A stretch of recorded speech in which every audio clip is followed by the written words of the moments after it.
Good morning friends, welcome back to our channel mom and me talks and it's me Sandhya. ఎలా ఉన్నారండి అందరూ? నేనైతే సూపర్గా ఉన్నాను అండ్ మీరందరూ కూడా సూపర్ ఉండాలని కోరుకుంటున్నాను. సో ఇవాళ వీడియోలో నా సండే వ్లాగ్ అయితే మీతో షేర్ చేద్దాం అనుకుంటున్నానండి. పూరీలు చేస్తున్నాం అనమాట బ్రేక్ఫాస్ట్కి. వీకెండ్ వస్తే చాలు ఒక ఆయిల్ డీప్ ఫ్రై బ్రేక్ఫాస్ట్ ఏదైనా స్పెషల్ బ్రేక్ఫాస్ట్ చేసుకుంటాం అనమాట. సో సండే రోజు పూరీలు. జనరల్గా నేను పూరీ పీట మీదే చేస్తూ ఉంటాను, బట్ ఈసారి మాత్రం పూరీ ప్రెషర్తో యూజ్ చేసి చేద్దాము అని అనుకున్నాను అనమాట. నా ఫ్రెండ్స్ అందరూ కూడా పూరీ ప్రెషర్తో కాస్త ఫాస్ట్గా అవుద్ది అని అన్నారు. కాకపోతే పిండి కొంచెం మెత్తగా కలుపుకోవాలన్నమాట. అండ్ అలాగే మనము పూరీ చేసేటప్పుడు కొద్దిగా ఆయిల్ టచ్ చేసి వేస్తే మన దీనికి అంటుకోకుండా ఈజీగా వచ్చేస్తుంది అనమాట దాని నుంచి. అండ్ మరీ తిన్నుగాను రాకుండా మరీ తిక్కుగాను రాకుండా పర్ఫెక్ట్గానే వచ్చింది ఈసారి. అంటే ఇంతకుముందు ఎప్పుడో ట్రై చేసినప్పుడు కొంచెం కష్టం అనిపించింది, బట్ ఈసారి బాగానే వచ్చింది. దీనిలో డాట్స్ అన్ని చూసి కంగారు పడకండి. ఇందులో రాగి పిండి కొంచెం జొన్న పిండి కూడా ఉంటాయి కదా, దాంతోనే చేసేసా అనమాట. కొంచెం గోధుమ పిండి కొద్దిగా ఎక్కువ వేసి కలిపాను. జనరల్గా చపాతీల్లోకి అయితే జొన్న పిండి రాగి పిండి ఎక్కువ ఉంటుంది, అంటే ఈక్వల్ క్వాంటిటీస్లో ఉంటాయి. దీనిలో కొంచెం గోధుమ పిండి కాస్త ఎక్కువ వేసి కలిపి చేస్తున్నాం అన్నమాట. ఎందుకంటే పూరీలు కదా, అవి పొంగాలి. జొన్న పిండి ఎక్కువైతే కొంచెం క్రాక్ వస్తాయి, సరిగ్గా పొంగవు అనమాట. ఎందుకంటే దానిలో బైండింగ్ ఏజెంట్ ఉండదు కదా ఎక్కువ.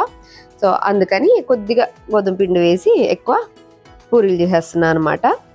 సో చాలా ఈజీగానే అయిపోయినట్టుగా అనిపించింది. అంటే ఒక్కొక్క పూరి చేయడానికి మనం పూరి ఇట్లాగా బేలంతో వాటితో చేస్తాం కదా కర్ర పెట్టి, అలా చేసేదానికన్నా ఇలా చేస్తే కొంచెం త్వరగానే అనిపించింది అనమాట. సరే ఈసారి నుంచి పూరీ ప్రసరం మీద చేద్దామని ఫిక్స్ అయ్యాము. అండ్ మోస్ట్లీ మా వారు వీక్ డేస్ అంతా కూడా బిజీగానే ఉంటారండి. ఇంకా వీకెండ్ వస్తే ఏంటంటే కంప్లీట్ ఫ్యామిలీ టైం ఇస్తారనమాట. అంటే ఇంక వేరే పని ఏమి చేయకుండా we cook together, we talk together, we clean up things together, అన్ని అట్లాగా కొంచెం ఎక్కువ కలిసి చేసుకుంటూ ఉంటాం అనమాట. ఇంకా ఆయిల్లో డీప్ ఫ్రై అంటే మా వారు ఉంటే నేను అక్కడ పైకి ఎక్కి కూర్చొని నేను చేస్తుంటే ఆయన ఫ్రై చేసి తీస్తూ ఉంటారు. ఇంక ఇద్దరం కబుర్లు ఆడుకుంటూ చేసుకుంటాం అనమాట. We love this part in our weekend. So weekend వచ్చిందంటే ప్రశాంతంగా ఇద్దరం కలిసి కూర్చొని, యాక్చువల్గా ఇప్పుడు ప్రశాంతంగా కాదు, చాలా సీరియస్ డిస్కషన్స్లోనే ఉన్నాం అనమాట. బట్ స్టిల్ కుక్ చేసుకుంటూ మాట్లాడుకుంటూ అలాగా చేసుకుంటే మనం ఎక్కువ అలసిపోయినట్టుగా అనిపించదు. అండ్ మనకి చాలా ఇంపార్టెంట్ విషయాలన్నీ అప్పుడే డిస్కషన్లోకి వస్తాయని అనిపిస్తుంది. అండ్ ఇదిగోండి పూరీలన్నీ అయితే భలే బాగా పొంగి మంచిగా రెడీ అయినాయి. అండ్ మీరు చూడొచ్చు ఎక్కువ ఆయిల్ కూడా ఏమీ పీల్చుకోలేదు. అంటే మనం జొన్న పిండి రాగి పిండి వేస్తే ఎలా వస్తాయా అని అనుకుంటాం కదా, మరీ ఎక్కువ ఆయిల్ అయితే పీల్చుకోలేదు, బాగానే వచ్చినాయి. అండ్ దీనిలోకి అందరి ఫేవరెట్ కర్రీ మనం శనగపిండి వేసి చేస్తాం కదా, ఆలు బఠానీ వేసి ఆ కర్రీ చేస్తాను అనమాట. పూరీలోకి ఎన్ని ఉన్నా సరే బేసిక్గా ఈ కాంబినేషన్ ఇంట్లో అందరూ ఎక్కువ ఇష్టంగా తింటూ ఉంటారు. సో మోస్ట్లీ ఇదే చేస్తూ ఉంటాను అనమాట పూరీలోకి. అండ్ మనం ఏజ్ పెరిగే కొద్దీ మనకి గ్రేయింగ్ ఆఫ్ హెయిర్ అనేది కామన్, అది నేచర్, అది వస్తూనే ఉంటుంది. కాకపోతే దాన్ని మనం కవర్ చేసుకోవడానికి ట్రై చేస్తుంటాం కదా. నేను రెగ్యులర్గా పెట్టుకోకపోయినా ఒక్కొక్కసారి నా వైట్ హెయిర్ కనిపిస్తున్నా సరే I just leave it like that. I'm okay నాకు వైట్ హెయిర్ కనిపించినానని అనుకుంటా అనమాట. సో అప్పుడప్పుడు టైం ఉన్నప్పుడు అలాగే హెన్నా పెట్టుకుంటూ ఉంటా. సో ఈరోజు అలాగే హెన్నా పెట్టుకున్నా అనమాట. ఆబ్వియస్లీ చాలా నాళ్ళ తర్వాత పెట్టుకున్నా, ఈ మధ్యకాలంలో పెట్టుకోలేదు అసలు. హెన్నా కొద్దిగా ఎక్కువే అయినాయి. ఫస్ట్లో మనం ఛానల్ స్టార్ట్ చేసిన ఫస్ట్లో చూసినట్టయితే ఆల్మోస్ట్ వెతికితే ఒక 5-6 స్ట్రాండ్లు కనిపించాయి అనమాట అక్కడక్కడ. ఇప్పుడు ఆల్మోస్ట్ ఒక 20-25 స్ట్రాండ్లు కనిపిస్తున్నాయి అనమాట. అట్లా ఆ ఇంటెన్సిటీ పెరిగింది కొంచెం గ్రే హెయిర్ది. సో ఇలాగ హెన్నా పెట్టేసుకుంటున్నాను. అంటే ఒక 2 hours అలా ఉంచుకుంటే బాగానే అవి కవర్ అయిపోతాయి అనమాట. ఇంకా అంత వైట్గా అయితే వచ్చేయట్లేదు కదా. And IndiGo పెట్టుకోవట్లేదండి. ఇండిగో పెట్టుకుంటే నాకు చాలా తలనొప్పి వస్తుంది అనమాట. సో ఇండిగో మానేసి ఓన్లీ హెన్నా పెట్టుకుంటున్నా. ఈరోజు 2 కర్రీస్ అన్నమాట. ఒకటి చికెన్, ఒకటి ఫిష్. 2 కర్రీస్ చేయాలి ఇప్పుడు. వీకెండ్ అనేసరికి ఆబ్వియస్లీ నాన్ వెజ్ ఎక్కువ వండుకుంటూ ఉంటామండి మేము. కాకపోతే ఈసారి 2 తీసుకొచ్చారనమాట. ఫిష్ తిని చాలా నాళ్ళు అయింది అని చెప్పి ఫిష్ కూడా తీసుకొచ్చారు.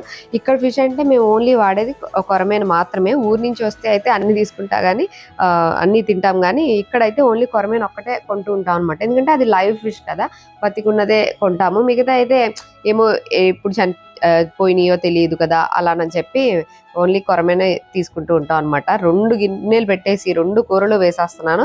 అండ్ చేపల పులుసే పెడుతున్నాను. యాక్చువల్గా కొరమేను ఇగురు చేప అంటారు మా సైడ్, బట్ ఇక్కడ ఏంటంటే పులుసే చేస్తుంటా అనమాట. ఇదిగోండి చికెన్ అండ్ ఫిష్ రెండింటిని వాష్ చేసేసి ప్లేట్లో వేసి పెట్టేశారు మా వారు. ఇంకా నేను వంట స్టార్ట్ చేసుకున్నాను. ఆలోపు అన్ని చాపింగ్లు అవన్నీ చేసేసి. ఇదిగోండి దీనిలో ఏమో ఒక కర్రీ, పక్క దాంట్లో ఇంకొక కర్రీ, 2 వేసేసి 2 సైమల్టేనియస్గా చేసేస్తున్నా అనమాట. అంటే ఆనియన్ చాప్ చేసుకోవడం ఇవన్నీ విడివిడిగా కాకుండా అలాగా, ఎందుకంటే పని త్వరగా అయిపోవాలి కదా. అండ్ ఇలాంటి మల్టీ టాస్కింగ్ పనులన్నీ మనకు అలవాటు ఉంటాయి కానీ మగవాళ్ళకి కొంచెం తక్కువే అని చెప్పొచ్చు. ఎందుకంటే మా వారిని ఈ కూరలో ఏమన్నది ఆ కూరలో, ఆ కూరలో ఏమన్నది ఈ కూరలో, అలాగ మిక్సింగ్ మ్యాచింగ్ చేసేసి మొత్తం కుళంబి చేసేసారు. ఇంకా వంటంతా అయిపోయి అదంతా క్లీన్ చేసేసుకుని అంతా అయ్యేసరికి ఒక 2 గంటల టైం అయితే పట్టిందిలేండి. ఇంక అప్పుడు స్నానానికి బయలుదేరుతున్నా అనమాట. అండ్ కవర్ వేసుకోవడం చాలా ఇంపార్టెంట్ హెన్నా పెట్టుకున్నప్పుడు. So let's go hair wash చేసుకుని వద్దాం. అండ్ ఇదిగోండి కర్రీస్, ఇదైతే చికెన్. మీరు పైన కొంచెం ఆయిల్ కూడా చూడొచ్చు. అది ఎందుకు అని అంటే మా వారు ఇందులో ఏమన్నది అందులో, అందులో ఏమన్నది ఇందులో వేసేసి గడిబిడి చేస్తారన్నమాట. ఇదేమో చేపల పులుసు, చేపల పులుసులో కొద్దిగా ఆయిల్ ఉండాలి, అదేమో చికెన్లోకి వెళ్ళింది. చికెన్లో ఆయిల్ అవసరం లేదు, అదేమో చేపల పులుసులోకి వచ్చింది. అలాగా గడిబిడి అయిపోయింది అనమాట రెండు. టేస్ట్ అయితే బాగానే ఉన్నాయిలేండి, బాగానే తినేసాము. అండ్ ఇంకా నెక్స్ట్ సాయంత్రానికి నాకు జున్ను పాలు వచ్చినాయి అనమాట. జున్ను పాలు దొరికితే నేనైతే ఎగిరి గంతేసి మరి వెంటనే చేసేసుకుంటూ ఉంటాను. సో జున్ను పాలు రాగానే జున్ను చేసేసుకుందాము అని చెప్పి ఇక్కడ తీసుకున్నాను అనమాట. ఈ జున్ను పాలు కూడా చాలా ఒక 1 లీటర్ ప్యాకెట్ వచ్చినాయి అనమాట. 1 లీటర్కి మనము 1 లీటర్ మామూలు పాలు కలపాలి. సో మొత్తం కాకుండా ఒక 1/2 లీటర్ అయితే చేసుకుందాము అని చెప్పి ఒక 1/2 లీటర్ జున్ను పాలను అయితే ఇందులోకి తీసుకొని 1/2 లీటర్ నార్మల్ పాలు మిక్స్ చేసి చేస్తున్నాను అనమాట. ఎందుకంటే 1 లీటర్కి సరిపడా పెద్ద గిన్నె కూడా లేదు, ఎందుకంటే దాన్ని మనం స్టీమ్ చేయాలి కదా. అంత పెద్ద గిన్నెని స్టీమ్ చేసే ప్రొవిజన్ లేదు నా దగ్గర. సో అందుకని ఒక 1/2 లీటర్ మాత్రమే చేస్తున్నాను అనమాట. మిగతా దీన్ని కావాలంటే మనము ఒక బాటిల్లో కానీ లేకపోతే ఏదైనా డబ్బాలో కానీ వేసి డీప్ ఫ్రిడ్జ్లో పెట్టుకుంటే ఎప్పుడు కావాలంటే అప్పుడు మళ్ళీ మనము జున్ను చేసుకోవచ్చు. దాన్ని కొంచెం బయటికి తీసి పెట్టుకొని పాలు కరిగిన తర్వాత. అండ్ జున్ను చేయడం చాలా చాలా ఈజీ, కాకపోతే ఆ పాలు దొరకడమే కొంచెం కష్టం అనమాట. సో దానిలో బెల్లము వేసి కరగబెట్టేసిన తర్వాత పొయ్యి మీద కాదు మామూలు విడిగానే దానిలో కొంచెం మిరియాలు, ఇలాచీ ఇవి 2 వేసేసి మంచిగా మిక్స్ చేసేయాలి.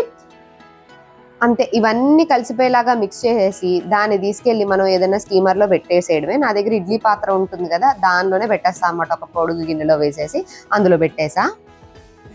ఇంకా అది స్టీమ్ అయ్యే లోపే ఇక్కడ పండు మిరపకాయ పచ్చడి తాలింపు పెట్టానండి. లాస్ట్ టైం పండు మిరపకాయ పచ్చడి పెట్టానని చెప్పాను కదా, అది కొంచెం కొంచెం కావాల్సినంత తాలింపు పెట్టుకుంటూ ఉంటాను అనమాట. సో అందుకని ఇంకా లాస్ట్ ఇది యాక్చువల్గా నేను చాలా తక్కువ పెట్టాను, మళ్ళీ ఊరు తీసుకెళ్ళా, ఇట్లాగా ఫ్రెండ్స్కి ఇవ్వడం, ఇలాగా అంతా అది ఫినిష్ అయిపోయింది అనమాట. ఇంక ఇదే లాస్ట్ వాయి మిగిలింది. ఇంకొంచెం పెడదాము, పండు మిరపకాయలు దొరుకుతున్నాయి కదా అని అనుకుంటున్నా కానీ నాకు కుదరట్లేదు అనమాట.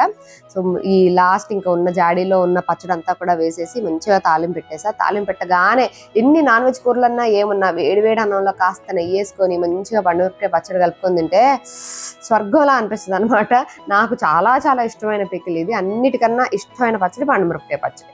సో అది తాలింపు పెట్టుకొని, ఆల్రెడీ చికెన్ ఉంది, ఫిష్ ఉంది, అయినా సరే నేను పచ్చడి కలుపుకొని సాయంత్రం ఒక 2 ముద్దలు అన్నం తిని ఆ తర్వాత వేరే తింటాను అని చెప్పి అనమాట.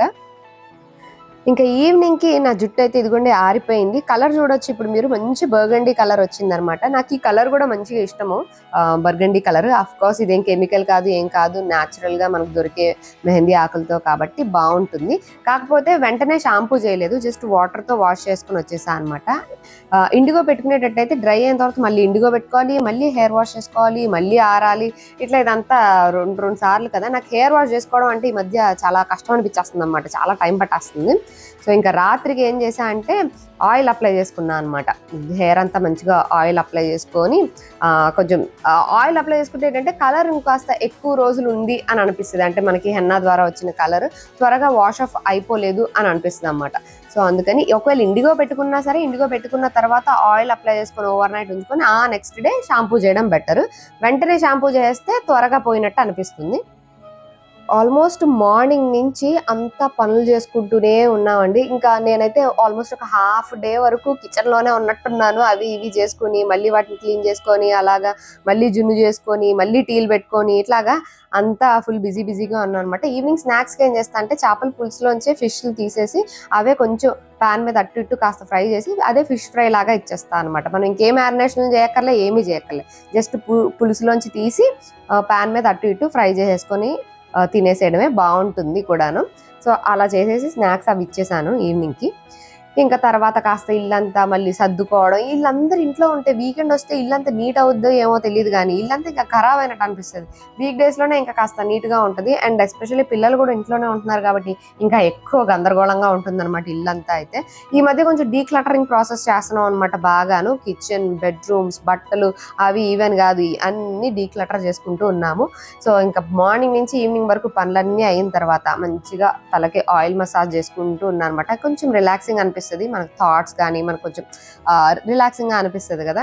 సో మంచిగా కూర్చొని టైం తీసుకొని మంచిగా మసాజ్ చేసుకొని, యాక్చువల్గా నా హెడ్ మసాజర్ ఉండాలి, అది దానిలో ఛార్జింగ్ అయిపోయింది అనమాట, స్కాల్ప్ మసాజర్.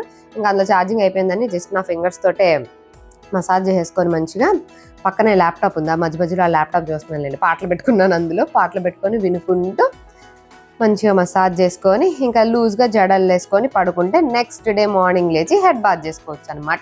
అది మ్యాటర్. సో మొత్తానికి ఈ సండే అంతా ఎక్కడికి వెళ్ళలే, ఏం చేయలే, కానీ ఇట్ వాస్ గుడ్. మొత్తం అన్ని పనులు అయినాయి అండ్ చాలా రిలాక్సింగ్గా కూడా ఎండ్ చేశాను. సో మొత్తానికి ఈ ఆదివారం ఇంట్లోంచి బయట అడుగు పెట్టకుండా నా పనులన్నీ ఇంట్లోనే అయిపోయినాయి అనమాట. సో అదండి ఇవాళ నా వీడియో. That's it for today friends. See you all in another video. Till then take care and bye.